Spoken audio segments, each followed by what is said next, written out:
محترم رئیست استادان گرامی و حاضرین ارجمند با فرصت مناسب همه شما را به روز زبان دولتی که 5 اکتبر همه ساله در کشور ما تجلیل می‌گردد و خرسندی بخش هم هست که 5 اکتبر در برابر آنی که روز زبان تاجیکی است و همچون روز جهانی آموزگار در تمام جهان تجلیل کرده می‌شود. و این مناسبت این صحنه‌های مهم و مقدس را به شما تبریک میگم و به همتون سعادت و روزگار آسایشته تمنا دارم. گرامی داشت و ارزگزاری به زبان دولتی یکی از رویدادهای مبارک و فرحبخش دوران صاحب استقلالی کشور میباشد که به مثل دیگر سنت‌های باستانی برای مردم شریف ما عزیز و معتبر گردیده است. زبان تاجیکی در پیوند محکم با گویش‌های همریشه خود زبان دری و فارسی در جریان ده‌ها صدساله‌های تاریخی همچون زبان تمدن بخش در منطقه‌های گسترده جهان از موقعیت و عظمت فرهنگی ویژه برخوردار است. این زبان به حد مشهور و معلوم و از جایگاه خاصه برخوردار است که تمامی بزرگی و توانمندی ادبا و شاعران ادبیات پرقناوت فارسی تاجیک از آن وابستگی دارد. همین توانمندی و بزرگی این زبان ناب و دوری دری در نظم زیر چه خوب به قلم داده شده است. ای زبان فارسی افسونگری، هرچی گویم از تو زان افزونتری. تو به فردوسی توان بخشیده ای، از توان برتر روان بخشیده ای. چالش سعدی به نیروی تو بود، آب این سرچشمه از جوی تو بود. گر غزالش در غزل شد رام او، دانه پاشیدی تو اندر دام او. حافظ ور شد به بام آسمان، نردبانش خود تو بودی ای زبان. مثنوی را هم تو مبدا بوده ای، گر فزون شد تو بر آن افزوده ای. ای زبان پارسی در کار باش، رهکشای راه ناهموار باش.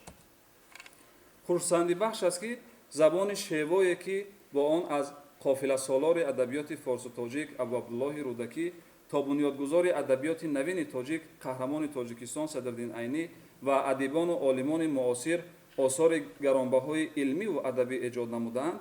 در دوران استقلالیت در پرتو سیاست موفق اساسگزار صلح و وحدت ملی پیشوای ملت پرزیدنت جمهوری تاجیکستان محترم امامعلی رحمان و کوشش‌های زیایان کشور در مقام تاریخی خود دوباره احیا و به مسند والای خود نشسته معرفی کننده حقیقی صاحبان خود ملت تاجیک در جهان معاصر گردید.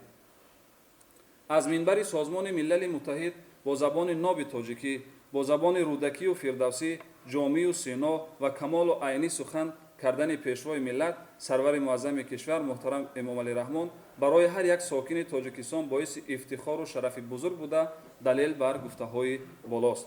مسلم است که زبان و سخن در تمام دوره‌های انکشاف و ترقیات جمعیت برای تحکیم و توسعه معرفت و معنویات انسان نقش نهایت مهم را داشت و امروز هم از آن اهمیت برخوردار است. زبان با همین مقام والای خود برای تمام جمعیت برابر خدمت می‌نماید. از همین جهت است که زبان را پایه هستی و بقای هر یک ملت و دولت اعتراف کردند، طوری که پیشوای ملت پرزیدنت محبوب کشور ما تاکید داشتند.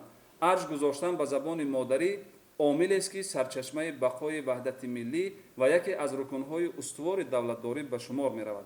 زیرا زبان شیرین و شیوا و شاعرانه تاجیکی در مسیر تاریخ بقای ملت تاجیک را تأمین کرده است.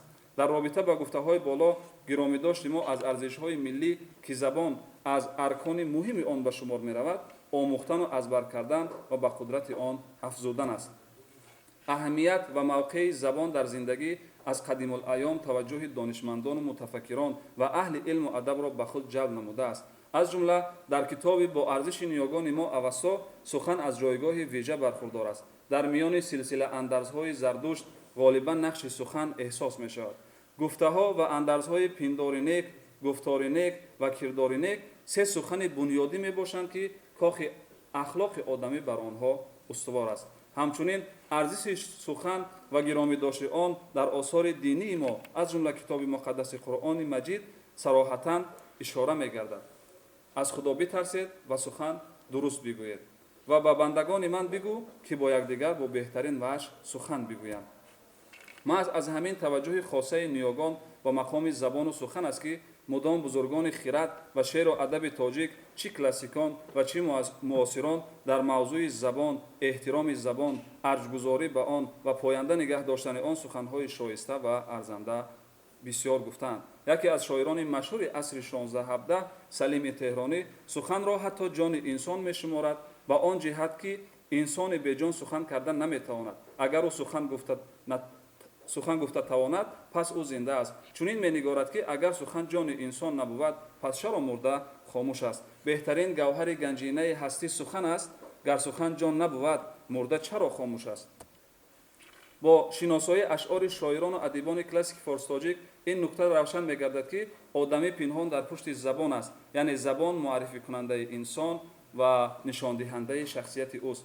همان گونه‌ای که مولانا جلال‌الدین بلخی گفتند آدمی مخفی است در زیر زبان، این زبان پرده است بر درگاه جان، چون که باد پرده را در هم کشید سیر صحن خانه شد بر ما پدید.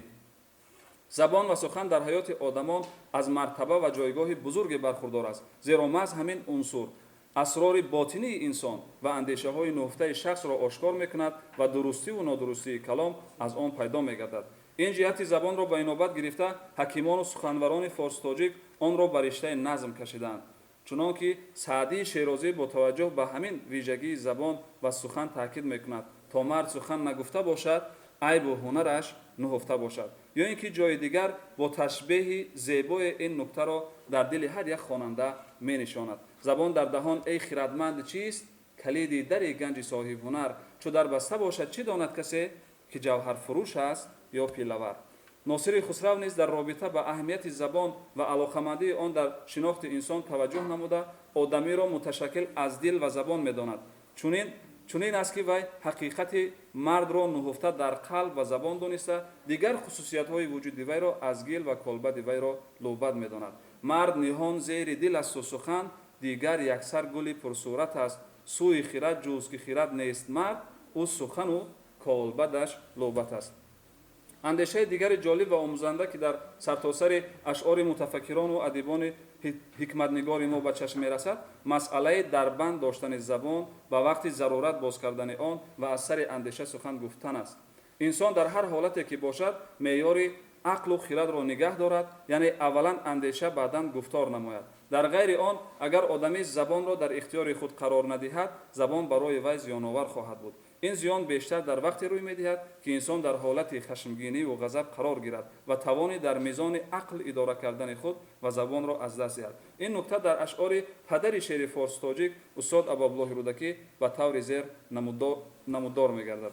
زمانه پند آزادوار داد مرا، زمانه را چونکو بینگری همه پند است. بر روز نیکی کسان گفت تا تو غم نخوری، بسا کسا که بر روز تو آرزومند است. زمانه گفت مرا خشم خویش دار نگاه، که را زبان نببنده است پای دربند است. از گفته بالا مراد ما این نیست که انسان همیشه خاموشی را پیشه گیرد، بلکه مقصد در آن است که انسان توان اداره زبان و سخن خود را داشته باشد و این به منفعت خود او خواهد بود. همان گونه‌ای که از پیغمبر اسلام محمد درود بر او پرسیدند راه نجات چیست؟ فرمودند زبان خود را نگه دار. یعنی پیش خود نگه داشتن زبان سبب حفظ عزت و آبروی آدم است. از جمله آن جایی است که از ما چیزی نخواهند و نپرسند، طوری که نظامی گنجوی تاکید داشته است سخن تا نپرسند لب بسته دار، گوهر نشکنی تیغ آهسته دار. مسئله دیگری که جالب دقت است و دانشمندان سر آن اندیشه کردند این موضوع سوزنده و سازنده بودن زبان است. پرهیز از آفت‌های زبان و خطرهای در کمین داشته سخن که بنابر سبب آن بسیار کسان جان باختند و یا آبروی خود را از دست دادند در ادبیات فارس تاجیک به طرزهای گوناگون بیان می‌شود. از این جاست که مولانا جلال‌الدین بلخی نقش سازندگی یا سوزندگی زبان را مانند خرمن و آتش یا رنج و گنج می‌داند. همین گونه که آتش خرد و اندک می‌تواند خرمن عظیمی را برهم زند. ای زبان تو بس زیان مرمرا، چون توی گویا چی گویم مر تو را. ای زبان هم آتش و هم خرمنی، چند این آتش در این خرمن زنی. ای زبان هم گنج بی پایان تویی، ای زبان هم رنج بی درمان تویی. از اثر اندیشه سخن گفتن کوتاه بیانی و مجازگویی نشان کمال فضل و هنر است. یعنی خردمند بیشتر میاندیشد و کمتر سخن میگوید. همین گونه که استاد سعدی میگوید اول اندیشه وانگه گفتار، پای بس آمده است و پس دیوار. ҷои дигар Саъдии Шерозӣ бо лаҳни тарбиятомез панд медиҳад ки гоҳе бемағзии ҷавз яъне чормағз муҷиби бевазниву расвоии он аст ва сухан низ метавонад боиси шармандагӣ ва беобрӯии инсон гардад, чун надорӣ камолу фазл он бе ки забон дар даҳон нигаҳ дорӣ, одамиро забон фазиҳа кунад, ҷавзи бемағзро сабуксорӣ. аз таҳқиқу пажӯҳиши осори адибон ба асос овардани намунаҳои боло ба чунин хулоса расидем ки андешаи манзалат ва накӯҳишу мазаммати забон яке аз масъалаҳои меҳварӣ дар ашъори адибони классики форсу тоҷик ба шумор меравад. ногуфта намонад ки шоирони муосир ҳам дар мавзӯи сухан ва забон ашъори ҷаззоб ва дилнишин гуфтанд. лозим ба таъкиди хос аст шоирони муосир бо андаки дигаргунии мавзӯӣ яъне ҳифзу нигаҳдошти забони модарӣ ки бо гузашти замонҳои дур ва барқарор гардидани адолати таърихӣ масъулияти саршор аз ифтихору худогоҳона дар назди ҳар фарди ватанхоҳу бо фарҳанг ба ҳисоб меравад, баёни андеша менамояд. беҳтарин шеърҳои дар ин мавзӯъ эҷод гардида ки аксаран бедории миллат ва ҳуввияти миллии ҳар фардро сайқал диҳандаанд, забонгумкардаи Устод Лоиқ, Шералӣ, забони ватани Бозорсобир ва то ҳаст оламе, то ҳаст одаме Убайд Раҷаб ба шумор мераванд. хулоса доманаи мавзӯи мавриди назар чӣ дар адабиёти классик ва ҳам дар ашъори адибони муосир ниҳоятан васеъ аст. таҳлилу баррасии тамоми ашъори фарогирандаи ин мавзӯъ дар доираи як матлаб ё гузориши мухтасар аз имкон берун аст. дар интиҳо бо иқтибосе аз суханрониҳои пешрои миллат суханронии худро ба охир мерасонам. мо бояд ифтихорманд аз он бошем ки соҳиби чунин забони ширину гӯшнавози қадимӣ ва пурғановат, забони илм ва шеъру адаби оламгир ҳастем. бояд ба қадри он расем меҳри ин забонро бо шири модар ба қалби фарзандонамон ҷо намоем ва ин анъанаро аз насл ба насл идома диҳем то забониноби тоҷикӣ умри ҷовидона ёбад. ташаккур ба диққататон.